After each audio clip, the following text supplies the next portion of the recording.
To understand the Russo-Ukrainian War, we must begin in 1991 with the collapse of the Soviet Union. As the Soviet state disintegrates, its former republics declare independence. Among them is Ukraine, where a nationwide referendum is held in December 1991.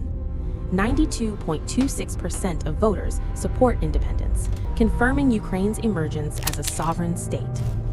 Throughout the 1990s, multiple agreements are signed to stabilize relations between the newly independent states and Russia, the legal successor of the USSR.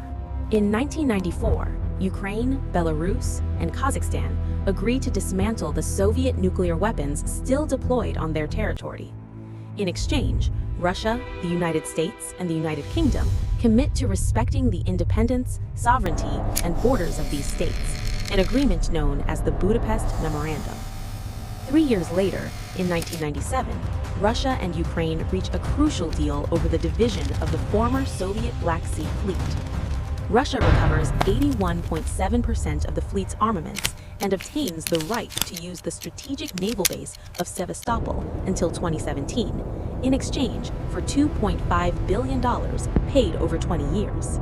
Just days later, both countries sign a friendship treaty reaffirming mutual recognition of borders and territorial integrity. At this stage, Ukraine and Russia appear formally committed to coexistence.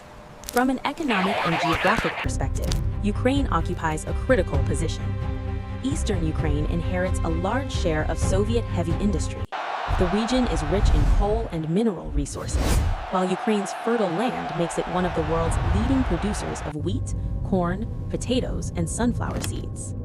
Russia, meanwhile, becomes increasingly dependent on hydrocarbon exports. By the early 2000s, Russia supplies nearly half of Europe's natural gas through a vast pipeline network that largely transits Ukrainian territory.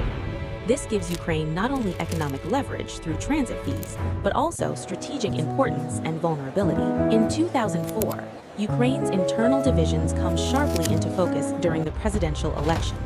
The runoff pits Viktor Yushchenko, openly pro-Western, against Viktor Yanukovych, supported by Moscow.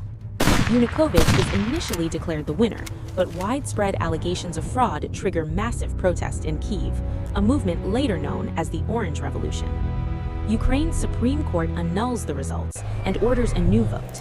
This time, Yushchenko wins, and Ukraine begins to move closer to the European Union and NATO. Moscow reacts by leveraging its strongest tool, energy. Russia accelerates the construction of a gas pipeline under the Baltic Sea, later known as Nord Stream, allowing gas deliveries to Western Europe while bypassing Ukraine, thus reducing Ukrainian transit revenues.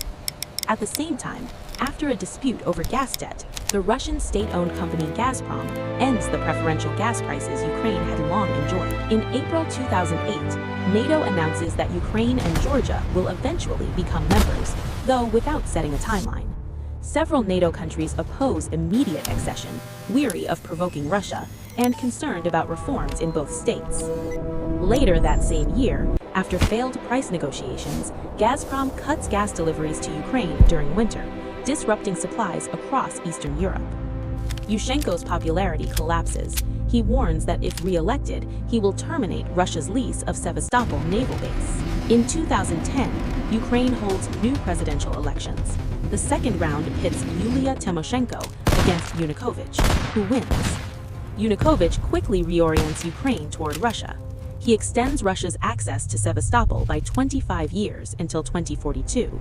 He signs a free trade agreement with several former Soviet states, and he passes a law allowing regions to grant official status to minority languages when spoken by more than 10% of the population, primarily benefiting Russian-speaking areas in eastern and southern Ukraine.